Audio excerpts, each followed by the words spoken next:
Hollywood, brilliant tinsel city of lights and fantasy.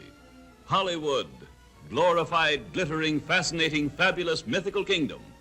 Hollywood, the glamour capital of the world. Hollywood reaches far, carrying its cargo of dreams to almost every city and village in America.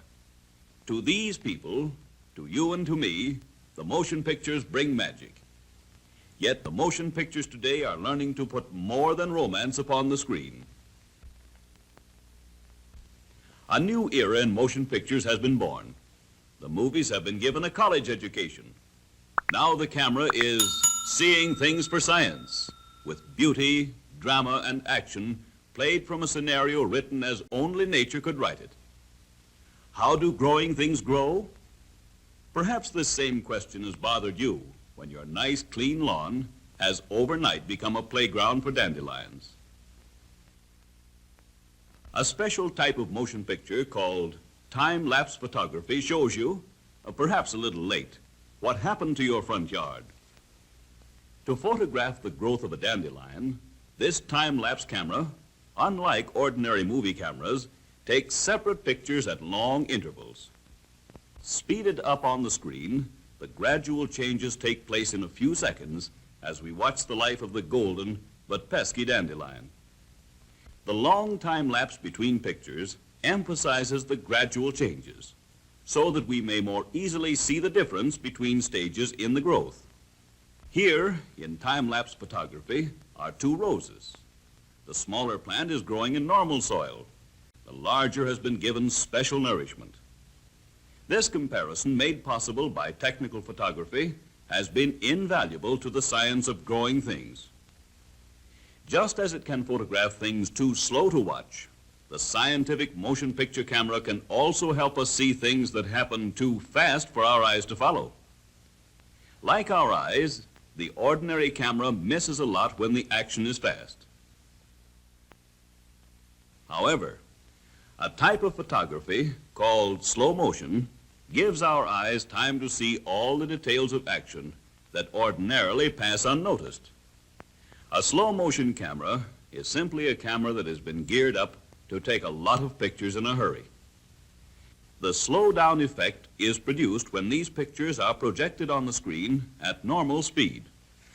Here is a super slow motion study of the flight of an arrow. See how the lazy push of the bowstring sends the arrow floating sedately to the target? This picture, taken with an ultra-high-speed camera, shows how Kitty uses her tail as a lever to help her turn over in midair.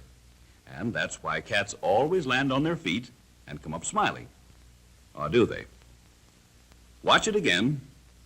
This ability of the scientific slow-motion camera to reveal details of lightning-quick motion is of tremendous importance in modern industrial research. Scientists and engineers in industry have been quick to make use of this marvelous new tool.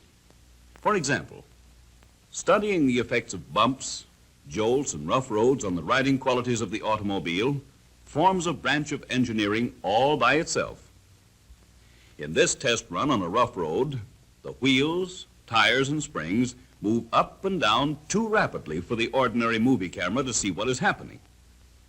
So the high-speed camera makes a real contribution by showing exactly what takes place as the wheels strike each bump. First, we see how the tire yields to soften the blow. However, the main force of the jolt is absorbed by the individual spring suspension of the knee action units. The scientific camera also shows the action of the stabilizing arm in preventing side sway on curves. Now we're going to see something that doesn't happen every day on the road.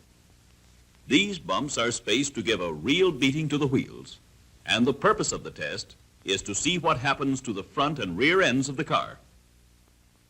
Here is the way you would see the test. And now, here is the slow motion study made by the camera of science. In such a picture, the engineers could see that the pitching motion had been balanced out so that the car rides on an even keel. The reason for this shows up if we magnify the movement of the front wheels and then compare their action side by side with a magnified picture of the rear wheels on the same bumps as the car drives at high speed over the test road. During the course of their college career, the movies have learned another startling trick. The scientific camera can magnify heat waves so that even the slightest degree of heat becomes visible. This technique is known to scientists as Schlieren photography.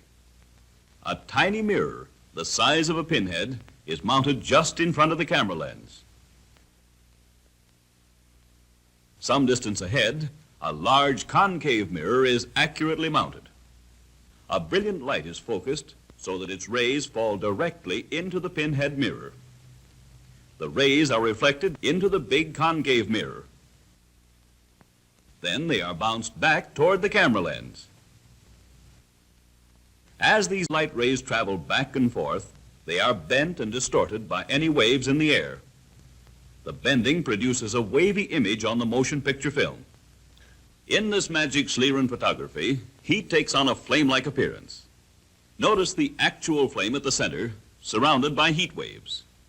Rubbing two sticks together in Schlieren photography gives encouragement to Boy Scouts, Girl Scouts, and general out-of-doors people who feel that it is possible to start a fire that way. The violent rubbing or friction generates heat, and where there's enough heat, who knows? Someday there may be fire. The photography of heat has a very practical use in the perfection of modern hydraulic brakes. In an automobile brake, a great deal of heat is generated by friction each time the lining is forced against the drum to stop the wheel. Schlieren photography shows how cooling fins and ridges on the outside of the drum carry the heat away as rapidly as it is developed. In spite of its lofty college education and its practical engineering uses, the scientific camera has time for some amusing and human experiments. And here, for the first time on the screen, is the warmth of a handshake. On the other hand, there's the well-known fishy or charm to meet you clasp. Now let's try a little Schlieren photography to see if there really is any warmth in a warm greeting. Well, for once, Cupid seems to agree with science. My, ain't science wonderful?